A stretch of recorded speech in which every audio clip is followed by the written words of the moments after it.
मग बरेच पेशंट जाताना मला म्हणायचे, तुम्ही खरीच नक्की माझं ऑपरेशन केलंय का?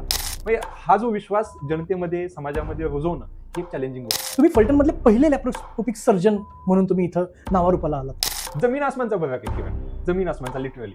आणि सर्जरीमध्ये कोणतीही सर्जरी असो,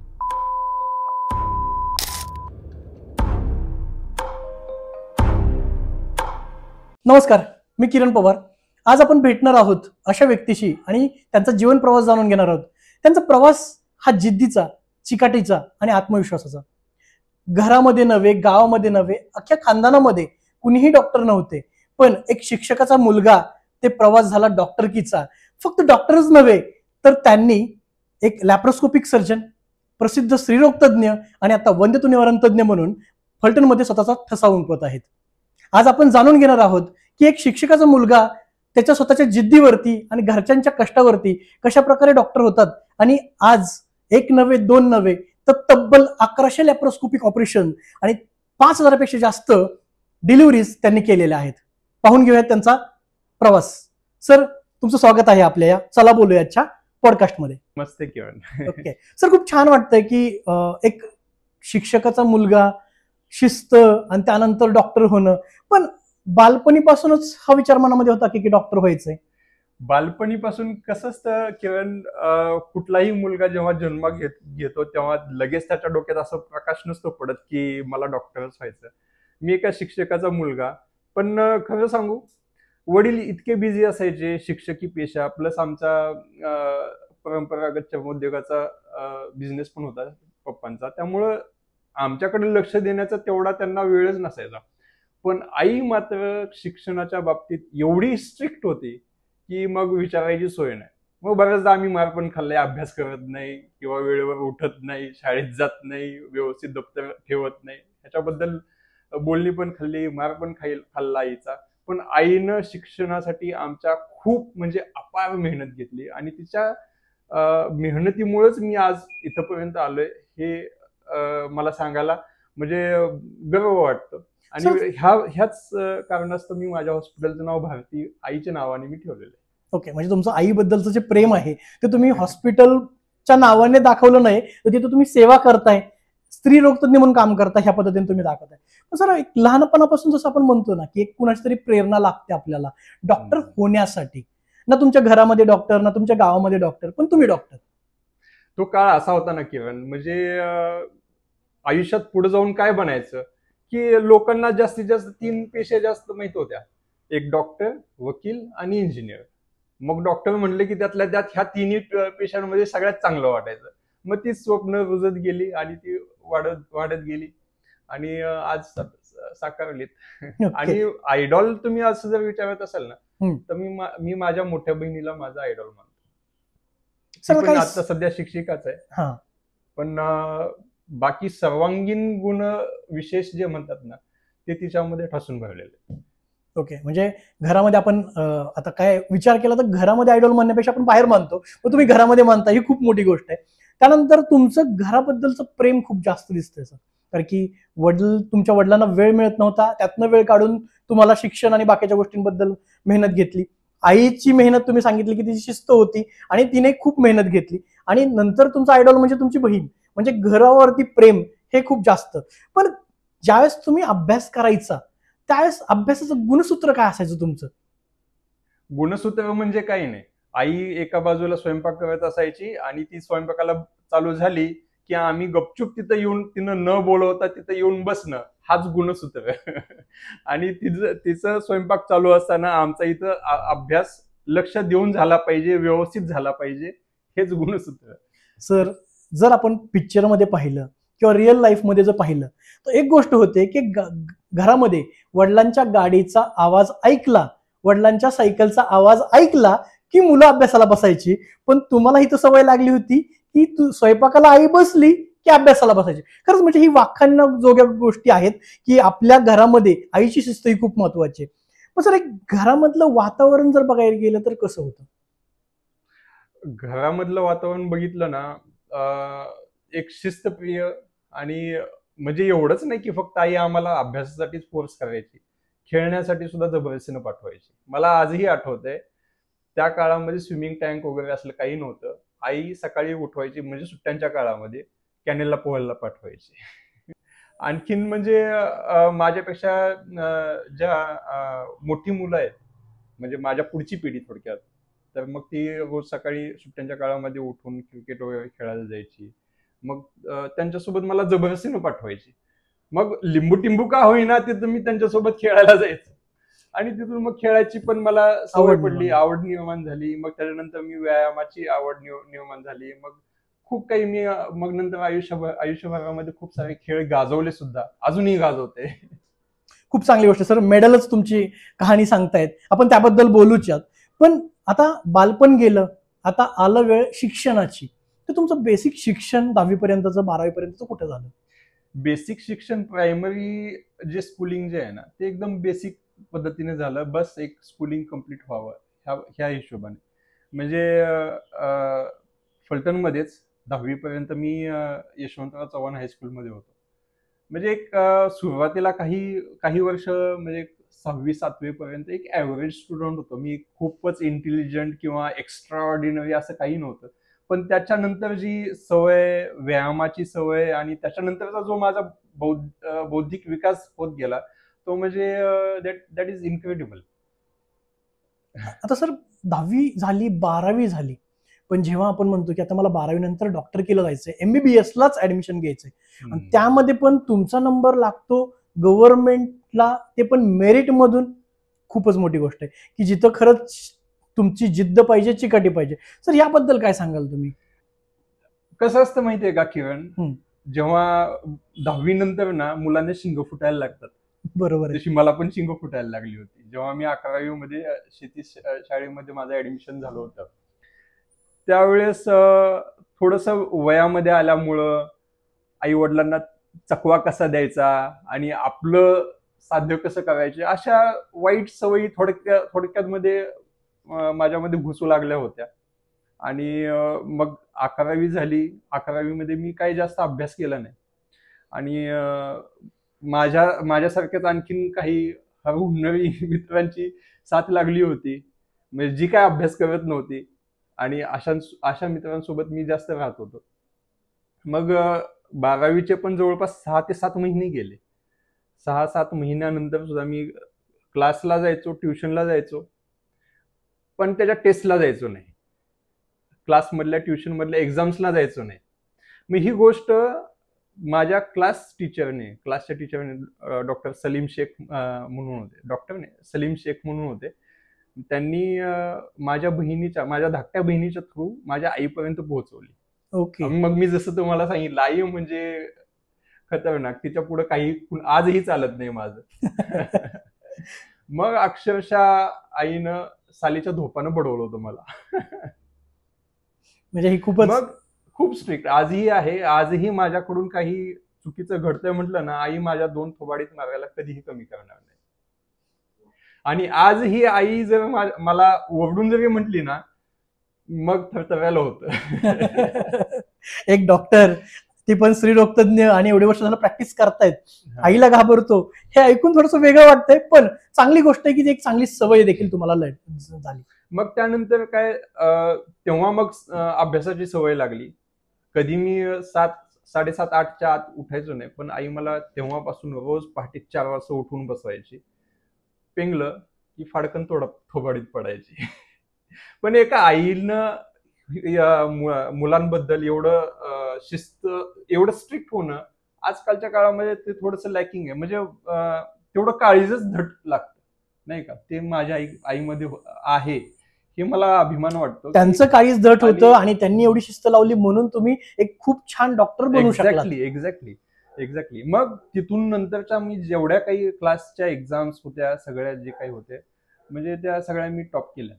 म्हणजे त्याच्यानंतर मग कधी खाली आलोच नाही. मग त्याच्यानंतर मी 12th झाली. आणि 12th मध्ये फ्रँकली स्पीकिंग की 12th मध्ये मला खूप जास्त चांगले मार्क पडलेत असं काही नाही.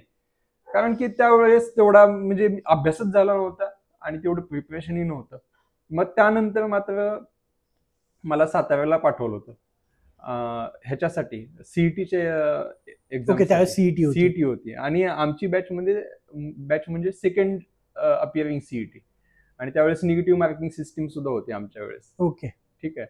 आणि मग साताऱ्याला जाणाऱ्या मुलांपैकी तीच गँग जी आमची 12वी मध्ये होती, ज्यांच्यासोबत ऑलमोस्ट मी पहिले 7-8 महिने घालवले होते. मग त्याच सगळ्यांसोबत आम्ही पुन्हा साताऱ्यामध्ये. मग साताऱ्यामध्ये पहिले 1 दिवस गेला, 2-3 दिवस गेले ट्युशनमध्ये. ट्युशन म्हणजे सकाळी 8 ते संध्याकाळी 8. बापरे. आणि ते खाली मांडी घालून बसणं. म्हणजे एक सायन्स काय सांगतं की एखादी व्यक्ती कॉन्सन्ट्रेशन किती वेळ करू शकते? 45 टू 1 आवर, 45 मिनिट्स टू 1 आवर. मग त्याच्यानंतर कुणीच काही शिकत असेल तर ते पॉसिबल नाही ते ग्रहण करून घेणं. तर same applied with me also. म्हणजे की बाबा काही वेळ झाला ट्युशन मध्ये की मग पेंगायला लागायचं, गुडघे दुखून यायचं, कंटाळवाणं वाटायचं, भूक लागली की मग जेवण झाले की मग दुपारी ट्युशन मध्ये बसलेलं काही कळायचंच नाही, सगळं डोक्यावरून जायचं. मग पहिले 2-3 दिवस एक जवळपास 5-6 दिवस तिथं तो क्रॅश कोर्स केला.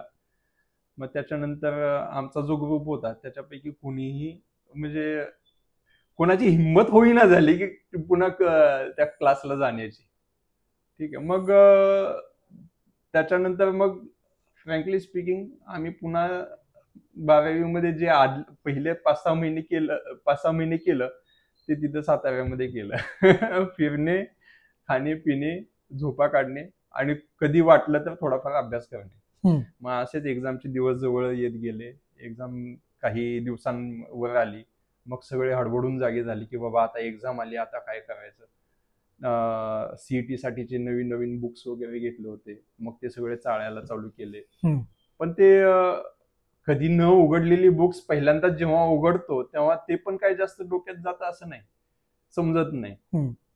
मग मी ठरवलं की सलीम शेख सरांनी जे काही शिकवलं तेवढंच आपण बघूया, तेवढंच शिकूया, त्याच्यामध्येच आपण थोडंसं एक्सलन्सी आणूया आणि त्याच्यावरूनच आपण एक्झामला अपिअर होऊया. उगाच आणखी नवीन काय करण्यामध्ये जे आहे ते पण म्हणजे आहे ते पण डोक्यातून निघून जायचं. म्हणून मग मी ठरवलं की फक्त शेख सरांनी जेवढं शिकवलं तेवढं त्याच्यावरच हे केलं, कॉन्सन्ट्रेट केलं आणि एक्झामला गेलो. एक्झाम चालू झाली आणि I started solving the questions. म्हणजे एमसीक्यूज असायचे. एक क्वेश्चन वाचायचा, 4 ऑप्शन्स वाचायचे, एक टिक करायचा, असं. म्हणजे एक आता निगेटिव्ह मार्किंग सिस्टीम होती त्याच्यामुळे मी पटापट जेवढं काही येतं तेवढं सोडवत गेलो. शेवटचा प्रश्न वाचला, सोडवला, बेल वाजली, तो सुपरवायझर आला, पेपर हिसकून घेऊन गेला. आणि मी जेवढं काही सोडून दिलं होतं त्याच्यानंतर त्या क्वेश्चन्सना मला पुन्हा पाहायला वेळच मिळाला नाही आणि खूप सारं सोडून दिलं होतं. ओके. खूप सारं सोडून दिलं होतं. कारण की पेपर सुद्धा टफ होता, निगेटिव्ह मार्किंगचं बोधरेशन होतं आणि त्याच्यामुळे जेवढं येते तेवढं पटापट सोडून आणि नंतर मग ते जे मी अटेम्प्ट केलं नाही, जे अटेम्प्ट केलं असतं तर हमखास चुकलं असतं. ओके. मग माझा तिथं प्लस पॉइंट काय झाला की मी जेवढं काही सोडवलं होतं ते बरोबर आलं आणि तेवढंच माझं पॉझिटिव्ह मध्ये गेलं. निगेटिव्ह सिस्टीम मुळे माझे मार्क्स निगेटिव्ह झाले नाहीत. ओके. पास्ट. ओके. आता तुमचा नंबर जो लागला तो कुठे लागला एमबीबीएस साठी आणि कशी होती ती 4 वर्ष 5 वर्ष? एमबीबीएस ची कोणत्याही डॉक्टरला जर तुम्ही विचारलं ना की तुमची एमबीबीएस ची वर्ष कशी होती, तो हेच म्हणणार की माझे एमबीबीएस चे दिवस म्हणजे golden days of my life. The golden days of my life, त्यात काहीच वाद नाही. कारण की ते वयच असं असतं ना की त्यामध्ये शिकायला मिळतं, खूप काही अनुभवायला मिळतं आणि नुकतंच घरापासून बाहेर आलेलो असतो आपण आणि मित्रांची सहवास वगैरे असतो. मग हॉस्टेल लाईफ आलं वगैरे. हे मग माझं सीईटी झाल्यानंतर पहिल्यांदा माझं ऍडमिशन झालं होतं BYL नायर मुंबईला. मग त्याच्यानंतर सेकंड राऊंडला मला ऑलमोस्ट सगळे कॉलेजेस मिळत होते, मुंबईमधले, पुण्यामधले. फक्त KM, JJ आणि BJ 3 मेडिकल कॉलेजेस सोडून मला महाराष्ट्रातले सगळे मेडिकल कॉलेजेस मिळत होते. मग माझ्यासोबत आले होते आमचे पप्पा काउन्सिलिंगसाठी. मग पप्पा म्हणाले की बाळा आपण मिरजचं कॉलेज घेऊया, तिथं आपले खूप सारे पाहुणे आहेत आणि माझं पण बिझनेसच्या निमित्तानं तिकडे सारखं येणं जाणं होतं. मग तिथलं कॉलेज घेऊया. मग तिथलं कॉलेज घेतलं आणि मी ते काउन्सिलिंग झाल्यानंतर जेव्हा हॉस्टेलला आलो होतो डेंटल कॉलेजच्या त्यावेळेसच्या, मग तिथल्या माझ्या सिनियर्स लोकांनी, माझ्या मित्रांनी नावं ठेवली मला. ओके. की तू एवढी चांगली चांगली कॉलेजेस सोडून तू तिकडं रुरल कॉलेजला कशाला गेलास, तिकडं मिरजला तिथं कोण असतं, तिथं काय असतं, काय काय शिकणार आहेस तू, अमुक तमुक खूप काही. पण खरं सांगू किरण, माझ्या लाईफ मधला तो बेस्ट डिसिजन होता की मी ते मिरज मेडिकल कॉलेज हे चूज केलं. कारण की अप्रतिम वातावरण, अप्रतिम सहवास मुलांचा, आणि माझा सर्वांगीण विकास जो घडला तो तिथेच घडला. म्हणजे जन्मभूमी फलटण, माझी कर्मभूमी मिरज. खूप छान तुम्ही एक वाक्य म्हटलं आता, जन्मभूमी फलटण होती पण कर्मभूमी तुम्हाला एमबीबीएस साठी लाभली ती म्हणजे मिरज.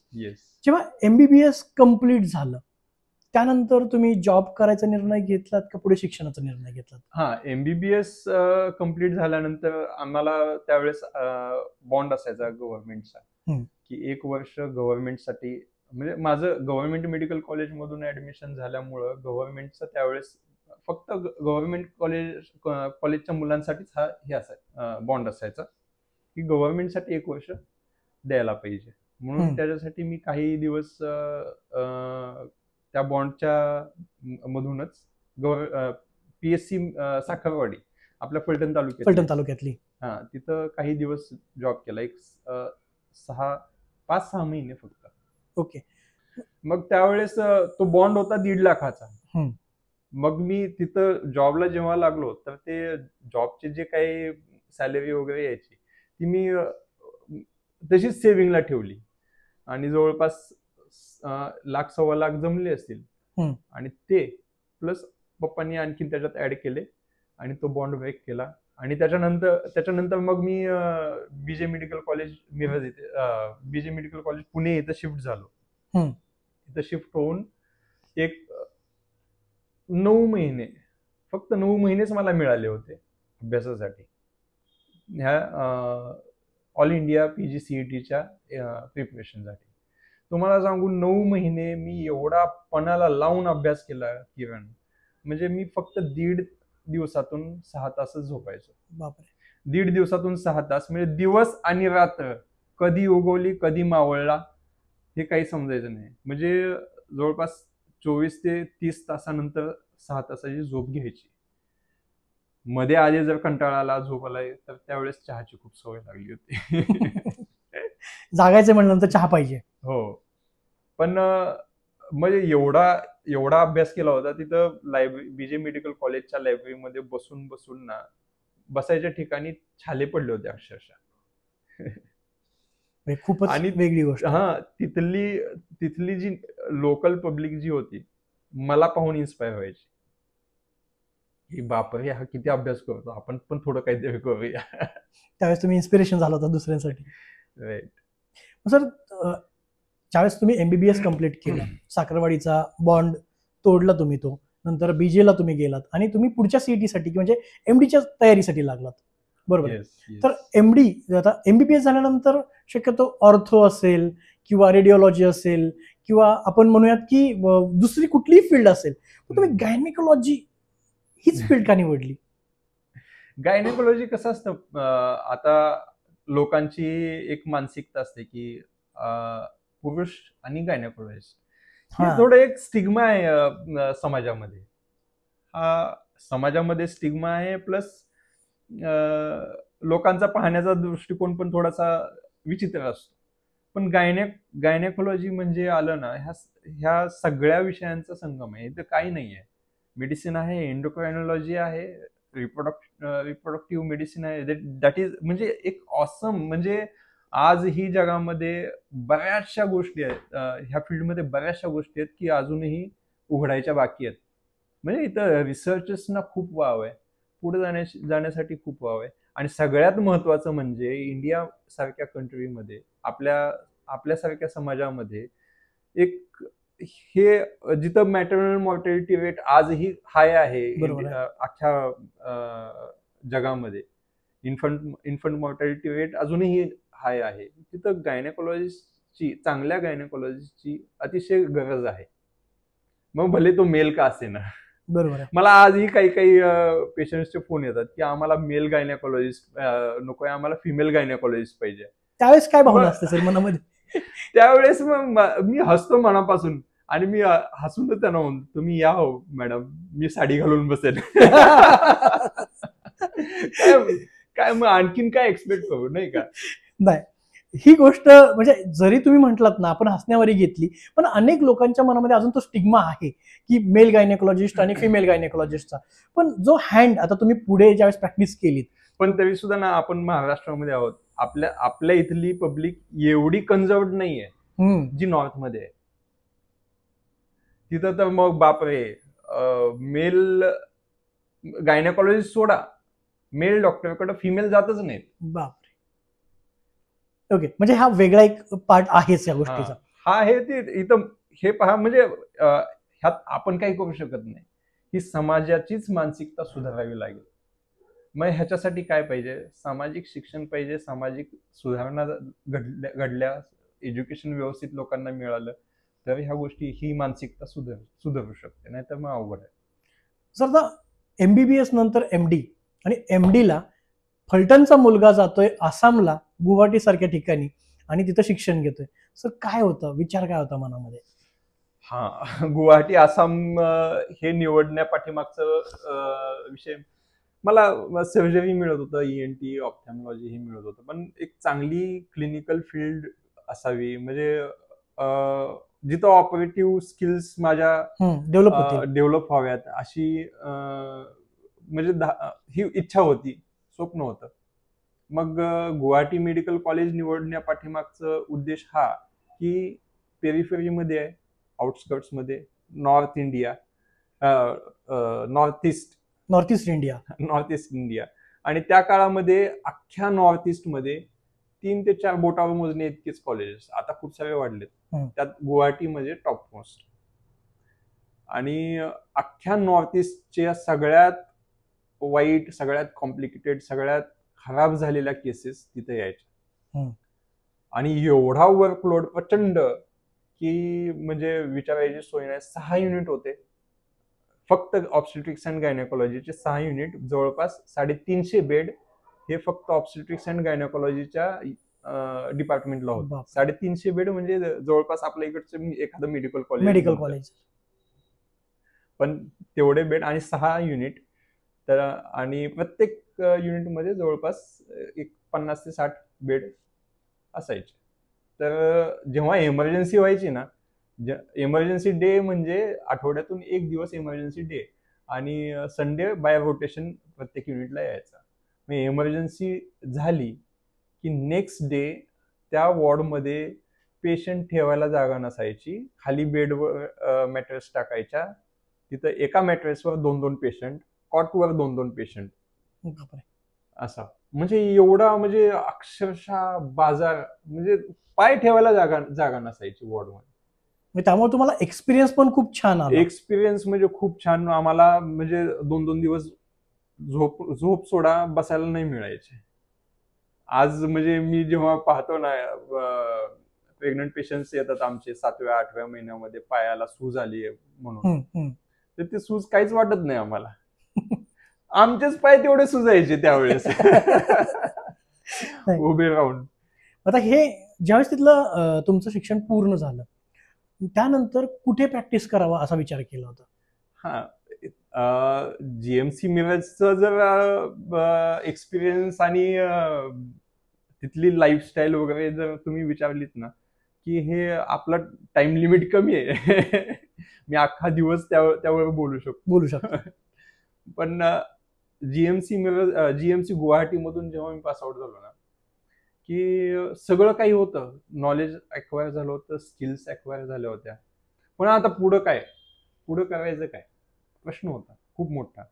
आणि त्या काळामध्ये म्हणजे माझं जेव्हा ऍडमिशन होण्याच्या पण फार आधी म्हणजे जवळपास एक 2007-8 मध्येच जो आमचा परंपरागत बिझनेस होता पप्पांचा तो बंद पडला होता. आणि पप्पांनी पण VRS घेतली होती आणि बहिणींची लग्न होती. एका बहिणीचं लग्न झालं होतं आणि आणखीन एका बहिणीचं लग्न बाकी होतं. पप्पांनी माझ्यासाठी हॉस्पिटलसाठी एक प्लॉट घेऊन ठेवला होता, पण तो म्हणजे फायनान्शियल इकॉनॉमिक कंडिशनच फॅमिलीची अशी झाली होती की तो प्लॉट विकावा लागला. मग त्याच्यामध्ये शेवटच्या बहिणीचं लग्न झालं आणि त्याच्यानंतर my family was completely bankrupt at that time. म्हणजे मला मला स्टायपेंड मिळायचं गुवाहाटी आसाममध्ये असताना, पण त्यातला थोडाफार स्टायपेंड मला घरी पाठवायला लागायचा. मग GMC मिरज मधून पासआउट झाल्या, GMC गुवाहाटी मधून पासआउट झाल्यानंतर की असं काहीतरी की बाबा मला आणखीन ह्याच्यापेक्षा आणखीन थोडंफार नॉलेजमध्ये स्किल्समध्ये भर पडली पाहिजे आणि ऍट द सेम टाइम की मला थोडंसं इन्कम पण माझी फॅमिली व्यवस्थित जनरेट झाला पाहिजे. फॅमिलीचे थोडेसे बर्डन नाही म्हणता येणार, पण जबाबदाऱ्या वाढू लागल्या होत्या. राईट. मग इथं आल्यानंतर मी ब्रीच कँडी हॉस्पिटल मुंबई इथं अप्रोच केला आणि मी माझा रेझ्युमे दाखवला वगैरे आणि दे like it, they selected me आणि तिथं मग काम करायला चालू केलं. किती दिवस काम केलं सर? तिथं जवळपास मी 1.5 वर्ष काम केलं. पण त्या 1.5 वर्षामध्ये म्हणजे ब्रीच कँडी हॉस्पिटल मुंबईचं म्हणजे इंडियामध्ये जे काही नवीन टेक्नॉलॉजी येते ना ती अशा मोठ्या मोठ्या हॉस्पिटल्समध्ये येते. ब्रीच कँडी म्हणजे त्यापैकी एक. मग मोठ्या मोठ्या नामांकित डॉक्टरांसोबत मला तिथं काम करायला मिळालं. म्हणजे जे त्यावेळेसचे ऑल ओव्हर इंडिया मधले सगळ्यात टॉप मोस्ट असलेले डॉक्टर्स वगैरे. तुम्ही बोल. मग ब्रीच कँडी मध्ये असताना मोठ्या मोठ्या नामांकित डॉक्टरांसोबत काम करायला मिळालं. मी जवळपास 1.5 वर्ष तिथं काम केलं. म्हणजे सॅलरी मिळायची, सगळं काही फायनान्शियल थोडीशी स्टॅबिलिटी आली, पण थोडे दिवस म्हणजे काम केल्यानंतर ना थोडीशी एक तिथं कमी भासू लागली, कमतरता भासू लागली की ती अशी की म्हणजे VIP म्हणजे पंचतारांकित हॉस्पिटल आणि पेशंट पण तसेच तिथे यायचे. मग तिथं हे शिकायला मिळाले की चांगल्या आणि अप्पर क्लास सोसायटीकडं कसं अप्रोच व्हायचं, त्यांच्याशी त्यांना कसं ट्रीट करायचं, ह्या गोष्टी सगळ्या शिकलो तिथं ब्रीच कँडीमध्ये. पण तिथले जे हे नामांकित कन्सल्टंट्स वगैरे जे होते तर तिथे एक प्रथा अशी होती की बाबा माझा पेशंट मी आणणार तिथं आणि मीच तपासणार, तुम्ही फक्त ऍज अन असिस्टंट तिथं काम करायचं. मग माझं काम काय, नोट्स टाकणे आणि किरकोळ कामं करणे आणि ऍट द मोस्ट की असिस्ट करणे. पण मी माझं स्वतःच मी तिथं काही करू शकत नव्हतं. मग त्यामुळे माझी थोडी घुसमट होत होती. ब्रीच कँडीमध्ये मला नवीन नवीन गोष्टी बऱ्याचशा शिकायला मिळाल्या, पाहायला मिळाल्या आणि एक जे तिथं बीजारोपण जे झालं लॅप्रोस्कोपीचं ते तिथून झालं. त्या काळामध्ये लॅप्रोस्कोपी हे इंडियामध्ये बाल्यावस्थेत होतं, आता प्रौढावस्थेत आहे. पण मग ते बीजारोपण तिथं झालं. मग तेव्हापासून स्वप्न पाहायला लागलो की नाही बाबा आपल्याला लॅप्रोस्कोपी शिकायची आहे, पुढे काहीतरी करायचं आहे आणि बरंच काही आणि स्वतः काहीतरी करायचंय. असिस्टंट बनून नाही राहायचं आयुष्यभर, डॉक्टर बनायचंय. राईट. मग तिथून मग बाहेर पडण्याचा निर्णय घेतला ब्रीच कँडीमधून. तिथून जेवढं काही घेता आलं तेवढं घेतलं आणि मग तिथून बाहेर पडण्याचा निर्णय घेतला. मग ESIS हॉस्पिटल अंधेरी हे सेंट्रल गव्हर्नमेंटचं हॉस्पिटल आहे आणि मेडिकल कॉलेज पण आहे तिथं.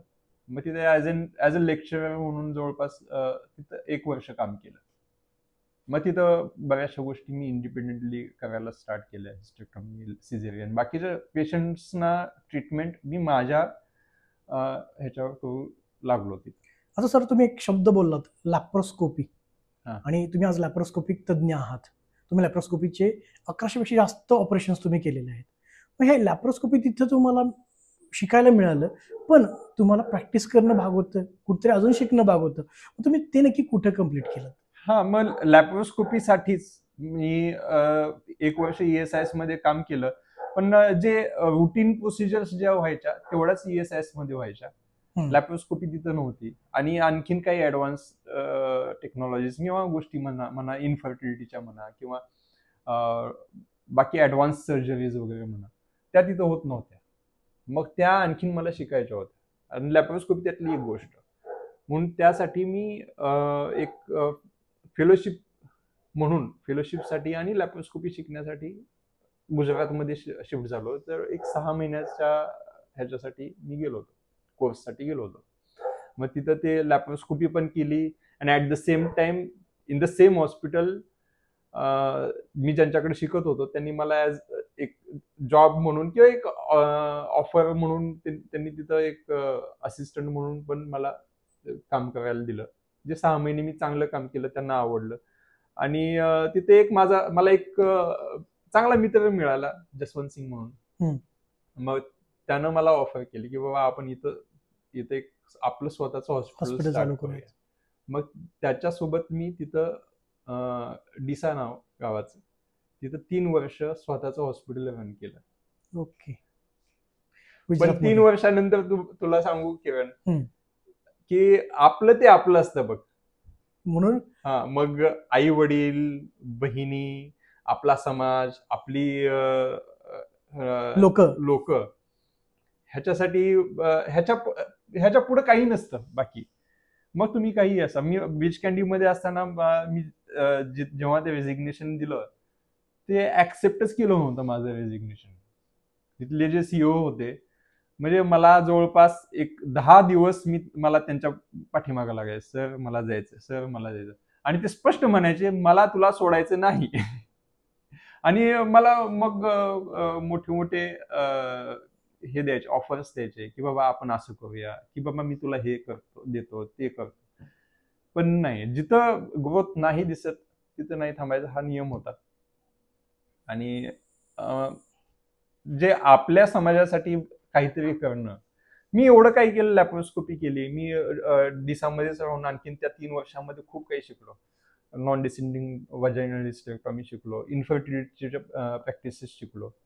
मग ह्या सगळ्या गोष्टींचा जर फायदा माझ्या आप्तेष्टांना, माझ्या नातलगांना, माझ्या मित्रांना, मी ज्या समाजामध्ये वावरलो, ज्या समाजामुळं मी आज इथंपर्यंत आलोय, त्यांनाच जर मी हा फायदा देऊ शकत नसेल तर मग माझ्या त्या शिक्षणाचा काही फायदा राहत नाही, काही उपयोग राहत नाही.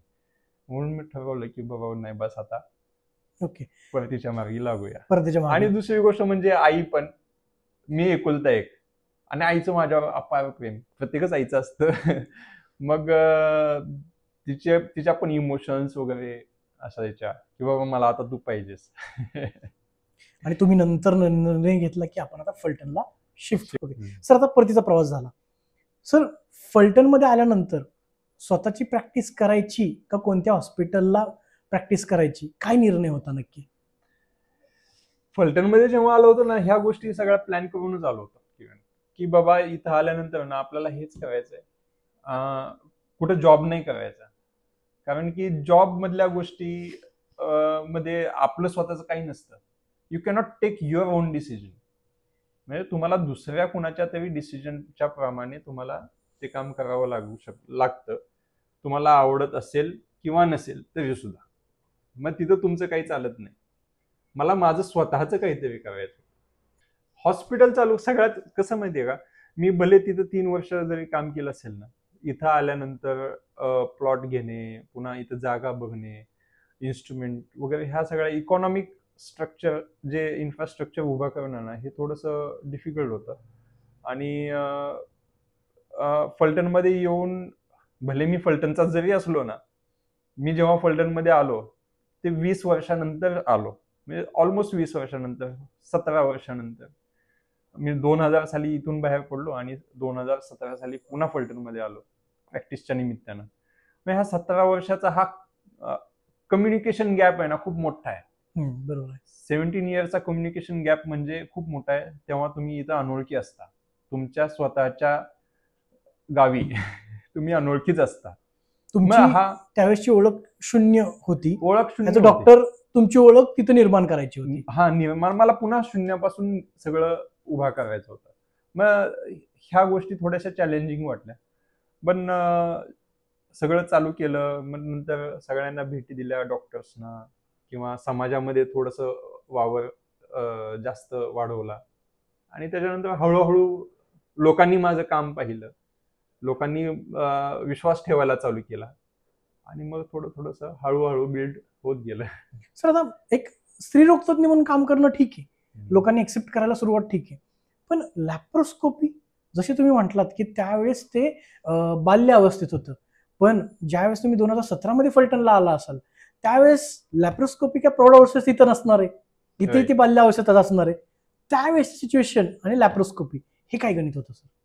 हा, मी जसं तुम्हाला मगाशी म्हणालो होतो की मी जेव्हा लॅप्रोस्कोपी शिकत होतो, जेव्हा ब्रिच कँडीमध्ये होतो, तेव्हा इंडियामध्ये लॅप्रोस्कोपी हे बाल्यावस्थेत होतं. पण मी जेव्हा फलटणमध्ये आलो ना, फलटण एक आपलं कसं एक रुरल भाग पडतो, पेरिफेरीचा भाग पडतो, त्यावेळेस फलटणमध्ये लॅप्रोस्कोपिक सर्जन कुणीही नव्हतं. मग इथं बाल्यावस्थेत नव्हतं, इथं अजून जन्मच घेतलेला नव्हता. बापरे. मग तो प्रवास काय होता सर? मग जेव्हा मी माझं लॅप्रोस्कोपीचं सेटअप हे खूप महागडं असतं, त्याचा मेंटेनन्स कॉस्ट खूप असतो, रिकरंट कॉस्ट खूप असते, आणि ज्या सर्जरीज त्या काळामध्ये म्हणजे 2017 मध्ये जवळपास 80 ते 1 लाख रुपयाच्या खर्चामध्ये व्हायच्या, त्या सर्जरीज मी almost no loss no profit बेसिसवर इथं करायला चालू केल्या. आणि ह्या गोष्टींना लोकांना समजून सांगणे, पटवून देणे, हेही आणखीन एक चॅलेंजिंग गोष्ट होती. लॅप्रोस्कोपी ह्या नावच लोकांना माहित नव्हतं. लोकांना आजही बऱ्याच लोकांना उच्चारही करता येत नाही त्याचा. आणि मग अशा लोकांना ह्या गोष्टी सगळ्या समजावून सांगणं आणि त्यांच्याकडून ते त्यांना पटवून सांगणं, त्यांच्याकडून ते गळी उतरवणं ही एक चॅलेंजिंग गोष्ट आहे. आता लोकांचं कसं असतं, म्हणजे त्यांनी पाहिलेले असतात केसेस, ऑपरेशन वगैरे पाहिलेलं. ऑपरेशन म्हणजे कधी पोट फाडलं तरच ऑपरेशन, नाही तर ते ऑपरेशन नाही. मग ह्या गोष्टी मला खूप वेळा फेस करायला लागल्या की मी ऑपरेशन करायचो, गर्भाशयाचं समजा ऑपरेशन झालं असेल, आज ऑपरेशन केलं की दुसऱ्या दिवशी सुट्टी, पोट फाडलेलं नसतं, काही नसतं. मग बरेच पेशंट जाताना मला म्हणायचे, तुम्ही खरीच नक्की माझं ऑपरेशन केलंय का? हो, हसण्याची गोष्ट नाही, मी खरं सांगू का, माझ्या एका पेशंटने, म्हणजे मी डिस्चार्ज दिल्यानंतर खरंच ऑपरेशन केलंय का, एका तिसऱ्या ठिकाणी जाऊन सोनोग्राफी करून चेक केलं होतं. बापरे. की माझं खरंच ऑपरेशन झालंय का बघा. कारण की मला दुखत नाहीये काहीच, माझं पोटही पाडलेलं नाहीये, आणि दुसऱ्या दिवशी मला सोडलं देखील, आणि दुसऱ्या दिवशीच सोडलं लगेच. म्हणजे हा जो विश्वास जनतेमध्ये, समाजामध्ये रुजवणं ही एक चॅलेंजिंग गोष्ट आहे सर. एक नव्हे दोन, ठीक आहे. मग ह्या गोष्टीच्या, आता ही गोष्ट लॅप्रोस्कोपी म्हणा किंवा एवढं फास्ट बरं कसं काय होतंय की हे लोकांचा विश्वास बसणं थोडंसं डिफिकल्ट होतं. मग अशा लोकांचा काय कल जातो की बाबा एवढं काहीतरी चांगलं फास्ट झालंय म्हणजे ह्याचे काहीतरी दुष्परिणाम पण असतील. मग काही नसताना उगाच काहीतरी दुष्परिणाम त्यातले काढत बसायचे. ह्या अशा गोष्टींना पण फेस करणं थोडंसं चॅलेंजिंग होतं. सर, एक नव्हे दोन नव्हे तर तब्बल 1100 पेक्षा जास्त लॅप्रोस्कोपिक तुम्ही केले. तुम्ही फलटण मधले पहिले लॅप्रोस्कोपिक सर्जन म्हणून तुम्ही इथं नावारूपाला आलात. कोणकोणत्या लॅप्रोस्कोपिक सर्जरी आजपर्यंत सर केल्या गायनेक मधल्या? मी ऑलमोस्ट सगळ्या, सिझेरियन सोडून ऑलमोस्ट सगळ्या सर्जरीज मी लॅप्रोस्कोपिकली केल्या. म्हणजे गर्भाशयाचे ऑपरेशन असतील, गर्भाशयाच्या गाठीचे असतील, मायोमेक्टॉमी ज्यांना म्हणतो, टोटल लॅप्रोस्कोपिक हिस्टेरेक्टॉमी म्हणजे गर्भाशयाचं ऑपरेशन म्हणतो, नसा जुळवून आणण्याचं ते ऑपरेशन म्हणा, म्हणजे ट्युबोप्लास्टी म्हणतो, तेही करतो आपण. पुन्हा सॅक्रोकॉल्पोपेक्सी म्हणून एक असतं, अंग बाहेर जेव्हा येत असतं तेव्हा ते वरच जाऊन टाके आतल्या आत टाके घेऊन तिथे ते चिटकवणं, म्हणजे ते पुन्हा खाली येण्याचा प्रश्नच राहत नाही. एक जाळी लावून ते केलं जातं. इव्हन कॅन्सरचे सुद्धा आपण ऑपरेशन लॅप्रोस्कोपिकली केलेले आहेत. सर्वायकल कॅन्सर म्हणजे गर्भाशयाच्या पिशवीच्या तोंडाचा कॅन्सर, जेव्हा तो पहिल्या स्टेजेसमध्ये असतो, तेही आपण इथे लॅप्रोस्कोपिकली केलेले आहेत. आता sir, as a laparoscopic surgeon open surgery आणि लॅप्रोस्कोपिक सर्जरी ह्या दोन मध्ये जर तुम्हाला डिफरन्स सांगायचं म्हटलं अकॉर्डिंग टू डॉक्टर तर काय सांगाल? जमीन आसमानचा फरक आहे किरण, जमीन आसमानचा लिटरली. आता जेव्हा माझ्याकडं पेशंट्स येतात म्हणजे ज्यांची समज थोडी कमी असते त्यांना मी एकच उदाहरण देतो. तुम्हाला जर इथून मुंबईला जायचं असेल तर तुम्ही कसे जाल? तर मी तुम्हाला 4 ऑप्शन्स देतो, तुम्ही कोणता ऑप्शन चूज कराल? एक बाय सायकल, एक बाय कार, एक बाय ट्रेन आणि एक बाय एअर. 4ही ऑप्शनने तुम्ही जाऊ शकता, पण सगळ्यात सुखकर प्रवास कोणता? By air. बरोबर आहे. प्लेनच जाल ना तुम्ही, जर अवेलेबल असेल तर. तो प्लेनचा सुखकर प्रवास म्हणजे इथं लॅप्रोस्कोपी. आणि जर तुम्हाला साधं ऑपरेशन करायचं असेल तर मग तुम्ही सायकलने जावा, बसने जावा, ट्रेनने जावा. म्हणजे हा एक मेन डिफरन्स आहे. आणि डिटेलमध्ये जर सांगायचं म्हटलं लॅप्रोस्कोपी मध्ये आणि साध्या ऑपरेशन मध्ये, साध्या ऑपरेशन म्हणजे काय? पोट फाडा, गर्भाशय उचला आणि जिथं जिथं गर्भाशयाच्या अटॅचमेंट्स असतात तिथं ते क्लॅम्प करायचे, तिथं टाके घ्यायचे आणि ते बांधून टाकायचं. हे असं म्हणजे गर्भाशयाच्या म्हणजे त्वचेपासून ते गर्भाशयाच्या देठापर्यंत सगळीकडे टाकेच टाके असतात. आणि सर्जरीमध्ये कोणतीही सर्जरी असो, जिथं टाका येतो तो टाका जुळून न येणे, त्याच्यामध्ये पू होणे, पाणी होणे, इन्फेक्शन होणे किंवा त्या टाक्यावर आतडं किंवा आतड्याचा भाग जाऊन चिकटणे, अशा गोष्टी होऊ शकतात. त्या आतडे जुळून नाही आलं तर तिथं हर्निया होऊ शकतो. ह्या सगळ्या कॉम्प्लिकेशनच्या गोष्टी आहेत ह्या साध्या सर्जरीमध्ये. टाळायचं म्हटलं तर लॅप्रोस्कोपी, टाळायचं म्हटलं तर laparoscopy is the best option. कारण टाकाच नाही येत रे कुठं. जिथं टाका येईल तिथं इन्फेक्शन वगैरे बसेल. इथे टाकाच नाही तर इन्फेक्शनच नाही. आणि दुसरी गोष्ट म्हणजे कसं, लॅप्रोस्कोपी मध्ये आपण ज्या नसा आपण साध्या ऑपरेशन मध्ये कट करतो आणि बांधतो तसं इथं नाही. इथं ते पकडले जाते व्यवस्थित, त्याला गोठवलं जातं.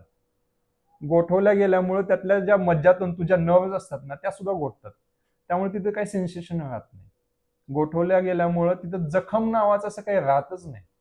ते लागलीच तिथं भरून आले असं म्हटलं तरी चालतं. ओके.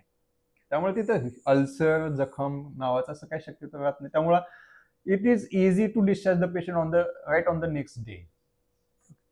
सर थोडेसे लॅप्रोस्कोपीचे फायदे किंवा त्याचे काही महत्व आपण म्हणूयात ते थोडक्यात सांगा सर. हा, फायदे म्हटलं तर ना लॉंग टर्मच्या दृष्टीनं खूप फायद्याची लॅप्रोस्कोपी.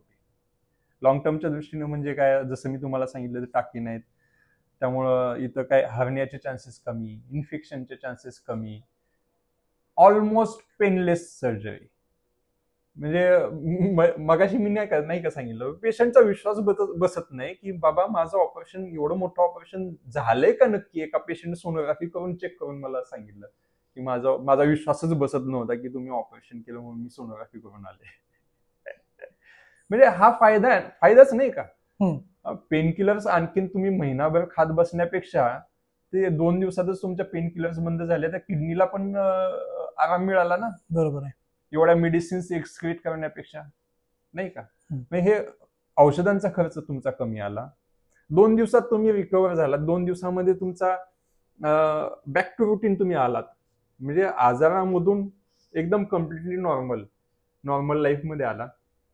त्याच्यापेक्षा आणखीन चांगलं काय, तुम्ही बाकीची लाईफस्टाईल जशी आधी जगत होतात तशी जगू शकता. तुम्ही एखादा जॉब वगैरे करत असाल, तुमची लीव्ह तिथं वाचतात, तुमचे इन्कम थांबत नाही तुमचा. राईट. म्हणजे ऍक्च्युली पाहताना हे कॉस्ट सेव्हिंग सर्जरी आहे. इथं मेडिसिनचे कॉस्ट सेव्ह होते, तुमचा लाईफस्टाईल हॅम्पर होत नाही आणि इन्कम तुमचं थांबत नाही. अशा बऱ्याच केसेस मी केल्यात. म्हणजे पुण्यातून मुंबईतून येतात, फ्रायडे नाईटला इथं येतात, ऍडमिट होतात, Saturday morning surgery, Sunday discharge, मंडेला जाऊन तिकडे बॅक टू रुटीन. अशा बऱ्याच केसेस मी केलेल्या आहेत. माझं एक पेशंट, किरण तुझा विश्वास नाही बसणार, एवढी मोठी गाठ होती, ऑलमोस्ट एवढी मोठी. ठीक आहे. आदल्या दिवशी सर्जरी केली, दुसऱ्या दिवशी पेशंटला डिस्चार्ज दिला आणि डिस्चार्ज देऊन पेशंट कुठे गेलं असावं, घरी नव्हे, माउंट आबू फिरण्यासाठी. बापरे. ते तिथं 5 दिवस पेशंट फिरलं, एन्जॉय केला, 7व्या दिवशी मला इथं आलं आणि ते वरचे फक्त स्किनचे 3 टाके असतात तेवढे टाके तोडून घरी. एवढं दिस इज मिरेक्युलस. याच्यापेक्षा सिंपल शब्दांमध्ये लॅप्रोस्कोपी आपण एक्सप्लेन करू शकत नाही, एवढं तर मला वाटतं. पण सर, लॅप्रोस्कोपी बरोबरच आपल्या हॉस्पिटलमध्ये अजून कोणकोणत्या सुविधा आपण देतो भारतीय हॉस्पिटलमध्ये? लॅप्रोस्कोपीच्या व्यतिरिक्त काय आणखीन काय काय होतं म्हटलं तर सर्जिकल ज्या ज्या गोष्टी सगळ्या होतात. आपल्या इथं कॅन्सर सर्जरी सुद्धा होतात. लॅप्रोस्कोपिकली कॅन्सर सर्जरी सुद्धा आपल्या इथं झालेली आहेत. आणि सर्जिकल वर्क बाकीचं सगळं होतं, जनरल सर्जरीचं, स्पेशलाइज्ड सर्जरीचं सुद्धा. म्हणजे माझे बरेचसे मित्र आहेत, माझे कलिग्स आहेत, माझ्यासोबत इथे येऊन काम करतात. त्यांनाही आवडतं, मलाही आवडतं. तर ते माझ्यासोबत इथे येऊन काम करतात. त्यामुळे सर्जरीचं आणि बाकीच्या फॅकल्टीचं सुद्धा आपल्या इथे काम होतं. ऑब्स्टेट्रिक केअर तर ऑलरेडी आहे, ते मी पाहतोच. ओके. एक प्रत्येक व्यक्ती असतो, प्रत्येक पुरुषाच्या मागे एक स्त्री असते, त्याच्या सुखामध्ये, दुःखामध्ये आणि यशामध्ये. तसं तुमच्या पाठीमागे आई आहे आणि त्याचबरोबर तुमचं लग्न आणि मॅडम बद्दल थोडीशी माहिती मला द्या. कसं आहे, माझंही अरेंज मॅरेज झालं किरण. शॉकिंग आहे सर. डॉक्टरला डॉक्टर भेटणार आणि ते अरेंज मॅरेज नाही, शॉकिंग आहे. अरेंज मॅरेज झालं आणि जसं की अरेंज मॅरेज म्हणजे एक मटकाच असतो असं मला वाटायचं. त्यामुळे लग्न करताना घाबरून गेलो होतो की बाबा आता इथून पुढे कसं होणार, माझी सहचारिणी मला चांगली मिळेल का, माझं इथून पुढचा संसार माझा व्यवस्थित चालेल का, ह्या गोष्टींचं म्हणजे लग्न करताना थोडंसं टेन्शन होतं. पण पूजा म्हणजे माझी वाईफ जी लाईफमध्ये आली आणि लाईफमध्ये जो बदल झाला, जो चेंज झाला ना, that is beyond my expectation. आणि तिचा खूप मोलाचा हातभार लागलाय आणि माझ्या लाईफमध्ये आलेले प्रत्येक चॅलेंज, प्रत्येक क्षणी, प्रत्येक संकटांना माझ्या खांद्याला खांदा लावून तिनं मला सहकार्य केलं. She is dentist, she is practicing dentistry right besides मी. म्हणजे तिचं पण प्रॅक्टिस चांगलं आहे आणि ह्या सगळ्या गोष्टींना तिचा खूप मला सहकार्य लाभलं. आणि मी स्वतःला भाग्यवान समजतो की पूजा माझ्या लाईफमध्ये आली. एक डॉक्टर, एक फॅमिली मॅन, त्यानंतर कुठला छंद आहे सर तुम्हाला? हा, छंद म्हणण्यापेक्षा ना, म्हणजे माझ्या आयुष्याचा, माझ्या जीवनाचा एक अविभाज्य घटक आहे तो म्हणजे स्पोर्ट्स इन्व्हॉल्वमेंट. म्हणजे लहानपणापासून, एक अतिशय बालपणापासून, म्हणजे तसं पाहायला गेलं ना, I was a severe dyslexic kid in my childhood.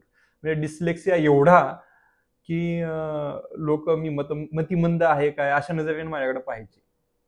पण व्यायामाची आवड जशी जशी मला नंतरच्या आयुष्यामध्ये लागली, म्हणजे 6वी-7वीच्या काळामध्ये व्यायामाची आवड लागली. मी तालमीमध्ये जायचो. पलटणमध्ये आमच्या घराच्या शेजारी पाचबती चौकामध्ये तालीम होती. मग तिकडं एक लपून छुपून पहिल्यांदा जायला लागलो. मग त्याची जेव्हा आवड लागली, व्यायामाची जेव्हा आवड लागली, किरण यू वोंट बिलीव्ह इट की मी ऍट अ टाइम 300 जोर मारायचो त्या काळामध्ये, 6वी-7वी मध्ये असताना. मग तेव्हापासून माझी आईनं पण मला सकस आहार दिला आणि मग तेव्हापासून जो बौद्धिक विकास होत गेला ना, म्हणजे तो म्हणजे अविश्वसनीय. म्हणजे कधी कधी मी स्वतःला जेव्हा पास्टमध्ये पाहतो, मी माझं बालपण जेव्हा आठवतो, की माझा स्वतःवर विश्वास बसत नाही की मी एवढं इथपर्यंत आलोय. आणि हे कशामुळे माहितीये? व्यायामामुळे. आणि मी जेव्हा जर व्यायाम लाईफमध्ये, आयुष्यामध्ये नसेल ना, जो कालखंड माझ्या आयुष्याचा ज्याच्यामध्ये मी व्यायाम नाही केलेला, त्याच्यामध्ये माझी अधोगतीच झालेली. आणि म्हणजे असे बरेचसे प्रसंग आहेत. पण किरण तुला हे सांगू की गुवाहाटी आसाममध्ये असताना मी जसं तुला सांगितलं की 2-2 दिवस आम्हाला बसायलाही मिळायचं नाही, पण त्या 2 दिवसांच्या कामानंतर सुद्धा मी वेळ काढायचो, अर्धा पाऊण तास का होईना. मी हॉस्टेलवर जाऊन तिथं मी व्यायामाचे सगळे साहित्य आणले होते, डंबेल्स वगैरे सगळं घेऊन आलो, तिथं व्यायाम करायचो. तर एक surgeon, family man to iron man, हा प्रवास कसा होता सर?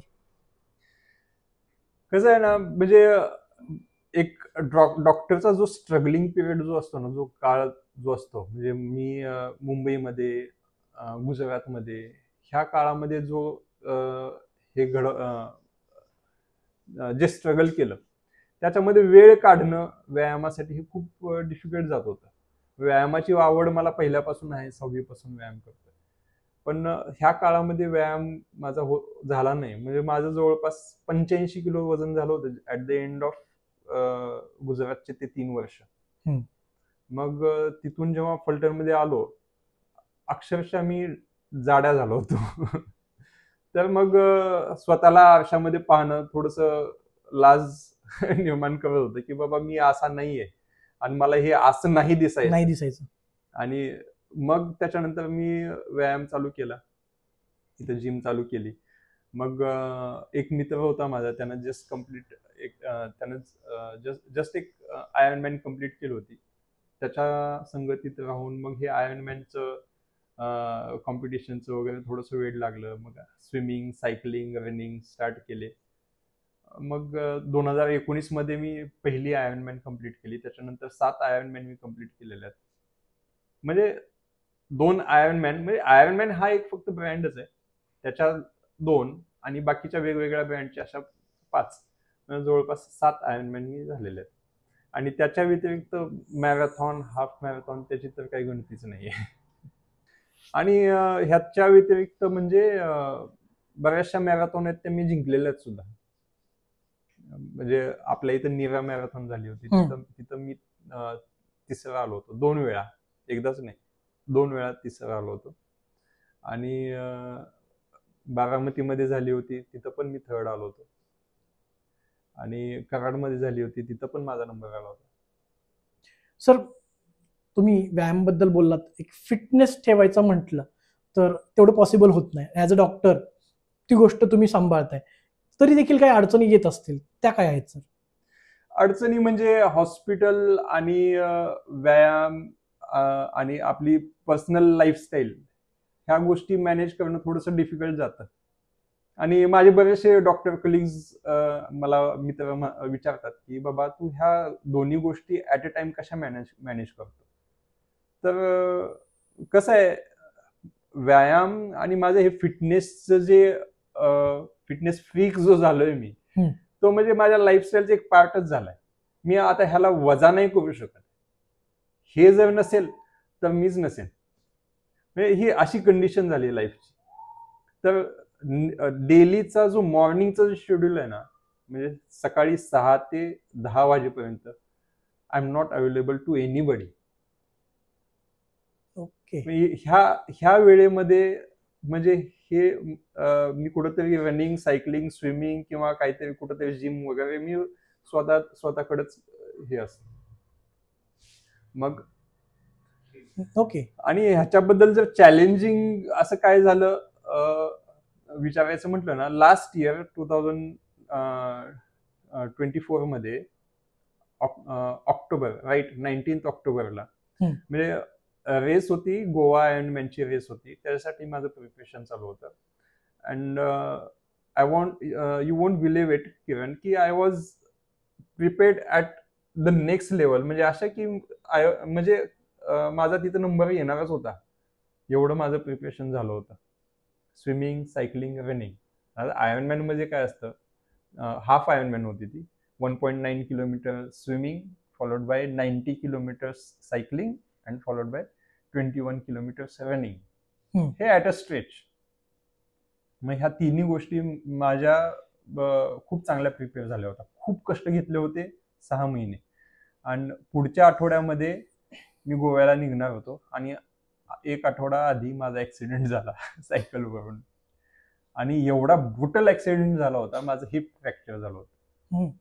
माझं हिप बोन फ्रॅक्चर झालं होतं, म्हणजे उभा सुद्धा राहता येत नव्हतं. म्हणजे that was the moment like my dream got shattered. म्हणजे स्वप्न भंग झाल्यासारखं एक फिलिंग आलं होतं त्यावेळेस. पण स्वप्न भंग होत नसतात. स्वप्न भंग कधी होतात, जेव्हा तुम्ही गिव्हअप करता. मग त्याच्यानंतर मला ते गिव्हअप नव्हतं करायचं. मला ही लाईफस्टाईल आयुष्यातून मायनस नव्हती करायची. म्हणजे इंजुरी झाल्यानंतर सुद्धा मी एक 3 ते 4 दिवसामध्ये पुन्हा उठलो. मला जेवढे जमतात तेवढे मी व्यायाम करू लागलो. हळूहळू बिल्टअप केले.